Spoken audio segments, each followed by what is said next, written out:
మీ బంగారం తాకట్టులో ఉందా? విడిపించుకోలేక ఇబ్బందులు పడుతున్నారా? అయితే మీ బంగారాన్ని వెంటనే విడిపించి కొంటాం. గణేష్ గోల్డ్. మీరు సంప్రదించాల్సిన ఫోన్ నంబర్లు 9160-266-916, 8712619507.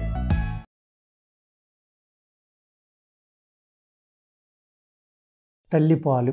ఈ వీడియో మనం తల్లిపాలు గురించి చేద్దామండి. నేను చాలా స్లోగా చెప్తాను, జాగ్రత్తగా రాసుకోండి. తల్లిపాలు అనేది చాలామందికి ఉండట్లేదు అన్నమాట. ఈ తల్లిపాలు అనేది బిడ్డకి చాలా అంటే చాలా ఇంపార్టెంట్.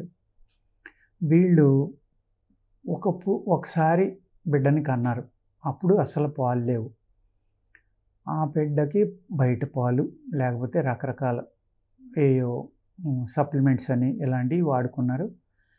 సెకండ్ టైం కన్సీవ్ అయినప్పుడు ఏం చేయాలంటే, మీరు ఆ కన్సీవ్ అయిన వెంటనే ఆయుర్వేద వైద్యుడిని కానీ లేకపోతే యునాని కానీ సిద్ధ కానీ ఇలాంటివి చాలా ఉంటాయండి.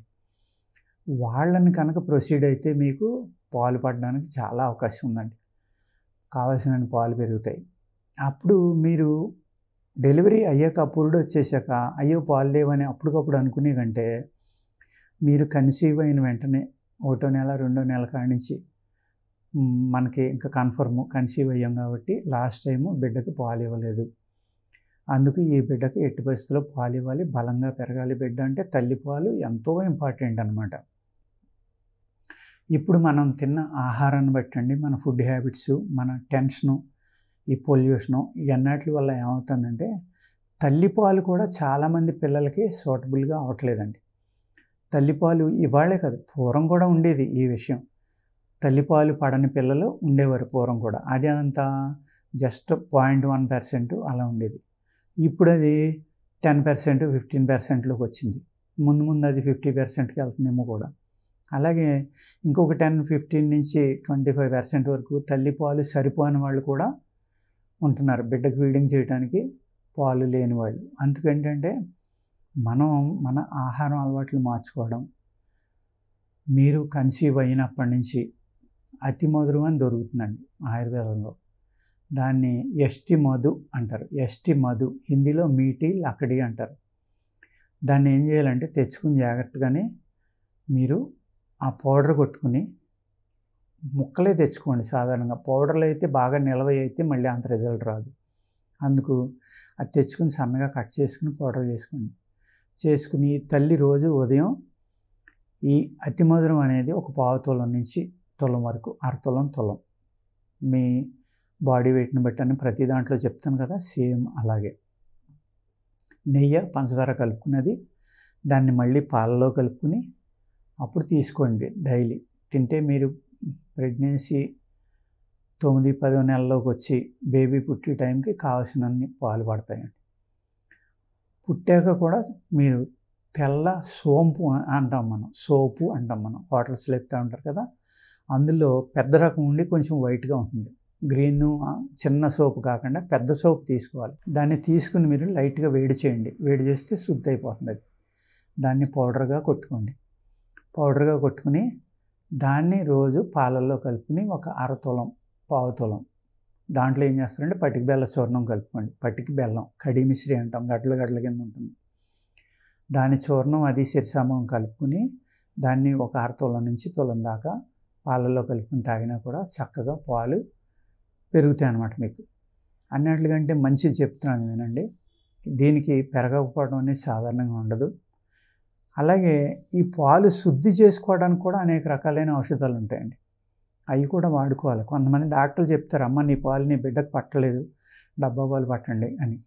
అటువంటి వాళ్ళు ఆ రెమెడీ డిఫరెంట్గా. పాలు కావాలి అనుకుంటే మీరు గోధుమల్ని లైట్గా వేపించుకుని చక్కగా పౌడర్ కొట్టుకుని దాంతో పూరీలు వేసుకోవాలి. ఆ పూరి కూడా ఎలా అండి, నేతిలో వేపించుకోవాలి. నూనెలో వేపించిన పూరి కాదు, నేతిలో వేపించుకుని ఆ పూరిని తీసుకుని మీరు పాలల్లో ముంచుకొని తినాలి. మీరు లేదు ఆ పూరిని పాకం పట్టుకుని కూడా పాలల్లో ముంచుకొని తినొచ్చు. ఎందుకు అంటే నేతిలో వేపించిన పూరిని పటికి బెల్లం పొడి కానీ పంచదార పొడి కానీ పాకం పట్టుకోండి. పాకం పట్టేసి అక్కడ పెట్టేసుకుంటే అవి ఏ రోజుకి ఆ రోజు చేసుకోవాల్సిన అవసరం కూడా ఉండదు. వారానికి ఒకసారి చేసుకున్నా కొంచెం కొద్దిగా ఎక్కువ ఫ్రై అయితే చక్కగా అలా నిల్వ ఉంటాయి అన్నమాట. నెయ్యితోటి చేసినవి కదా, లోపల పచ్చి లేకుండా చూసుకోండి. వాటిని జాగ్రత్తగా పాలతోటి ముంచుకొని తినడం మొదలుపెట్టండి. మీరు సెకండ్, థర్డ్ మంత్ నుంచి మొదలుపెట్టండి. లేకపోతే పురుడు వచ్చాక కూడా ఇది వాడితే పాలు పెరగడానికి 99% అవకాశం ఉందండి. అందుకు తల్లులు ఏం చేయాలంటే, ఆ తల్లుల యొక్క తల్లులు కానీ ఇటువంటి ప్రాబ్లం వచ్చినప్పుడు మీరు అనేక రకాల కెమికల్స్ కానీ లేకపోతే సప్లిమెంట్స్ కానీ పిల్లలకు వాడడం, డబ్బా పాలు వాడేటప్పుడు అటువంటివి వాడకుండా ఇటువంటి న్యాచురల్ సిస్టంలోనే మీరు ఈ ప్రాబ్లమ్ సాల్వ్ చేసుకోవడానికి ప్రయత్నిస్తే తల్లి శిశువు కూడా చాలా ఆరోగ్యంగా ఉంటారనమాట. ఈ అతిమధురం అనేది చాలా బలం, పాలు బలమే. అదేవిధంగా ఇక్కడ గోధుమలు, పాలు కూడా పనిచేస్తాయి. కానీ మాకు థైరాయిడ్ ఉందండి, లేకపోతే ఇంకోటి ఉంది, గోధుమ తింటే పెరిగిపోతుంది కదా అంటే తప్పదు. ఎందుకంటే బిడ్డకు 1 సంవత్సరం వచ్చినాక అప్పుడు అలాంటి ఆహారం మానేశారనుకోండి, అప్పుడు పథ్యం చేయండి, చాలా జాగ్రత్తలు తీసుకోండి. ఈ లోపల కనుక మీరు ఈ జాగ్రత్తలు తీసుకుంటా కన్సీవ్ అయిన తర్వాత నెలలో కనీసం ఒక 8 నుంచి 10 సార్లు దొండకాయ కూర కూడా తినండి. తింటే కూడా పాలు పెరుగుతాయి. ఈ విధంగా కనుక చేస్తే మీరు, నేను ఒకళ్ళకి ఇచ్చా, ఫస్ట్ డెలివరీలో ఆవిడికి ఒక చుక్క కూడా పాలు లేవు. వాళ్ళు నాకు 15 ఇయర్స్ నుంచి పేషెంట్స్ అనమాట. వాళ్ళకి నా మీద విపరీతమైన నమ్మకం. వాళ్ళు సెకండ్ డెలివరీకి ముందర ఏదో మందు కోసం వచ్చి, అరే ఫస్ట్ టైం ఇలా జరిగింది సార్, మీరు ఏమన్నా ఇస్తారా అంటే ఇచ్చా. వాళ్ళు సెకండ్ డెలివరీ అయినాక 6 మంత్స్కి 1 ఇయర్కి వచ్చి, సార్ మిరకిల్ సార్, మా పిల్లకి కావాల్సిన పాలు దొరికినాయండి, అసలు బయట పాలు మేము పట్టలేదు, చక్కగా పాలు పడ్డాయి, నాకు చాలా ధన్యవాదాలండి, చాలా మంచి ట్రీట్మెంట్ అని చేశారని చెప్పారనమాట.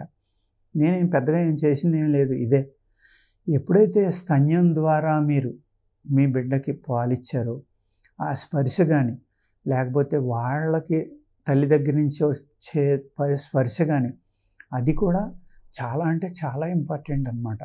ఆ స్పర్శ వల్ల కూడా తల్లి గర్భంలోనే ఆ శిశువు పెరిగింది 9 నుంచి 10 నెలల వరకు. అందుకేమవుతుందంటే ఆ స్పర్శతోటే పెరిగింది కాబట్టి ఆ తల్లి యొక్క స్పర్శ తగిలినప్పుడు ఆవిడ బాడీలో ఉన్న ఆర ఏదైతే ఉందో, ప్రేమ ఏదైతే ఉందో, ఆ ప్రేమ వల్ల ఆ శక్తి ఇంకా పెరుగుతుందన్నమాట. ప్రేమను మించింది ఈ సృష్టిలో ఏదీ లేదు కాబట్టి అందులో తల్లి ప్రేమను మించింది ఏదీ ఉండదు. అలాగా ఆ తల్లి ఎప్పుడైతే పొత్తికడుపులో పడుకోబెట్టుకుని ఆ స్తన్యం యొక్క స్పర్శ ద్వారా పాలు తాగిస్తుందో ఆ బిడ్డకి అనేక రకాలైన అనారోగ్యాలు తగ్గడానికి కూడా కారణం అవుతుందండి. అది ఇంత అద్భుతమైన మిరాకిల్ మనం పాలు ఇవ్వటంలో ఉంది. ఇవాళ ఏంటంటే సౌందర్యం పాడైపోతుందని ఇవ్వని వాళ్ళు కొంతమంది ఉన్నారు, ఇద్దామన్నా పడని వాళ్ళు కొంతమంది ఉన్నారు. అంటే వాళ్ళ పాలల్లో టాక్సిన్స్ ఉంటాం. అటువంటి వాళ్ళు ఏం చేయాలంటే వాళ్ళ ఫుడ్ స్టైల్ మార్చుకుని జాగ్రత్తగా ఉండి మంచి ఆయుర్వేద డాక్టర్ని ఎవరైనా సంప్రదించి పడకపోవటం అనే దానికి విరుగుళ్ళు ఉంటాయండి ఆయుర్వేదంలో, మళ్ళీ చక్కగా బిడ్డకి పాలు ఇవ్వచ్చు అన్నమాట.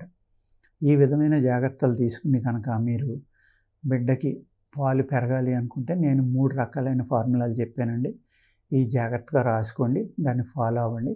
తప్పనిసరిగా మీ బిడ్డకి పాలు సరిపడి మీకు పెరిగి బిడ్డ ఆరోగ్యంగా ఆనందంగా పెరుగుతారు. ఓకేనండి, నమస్కారం.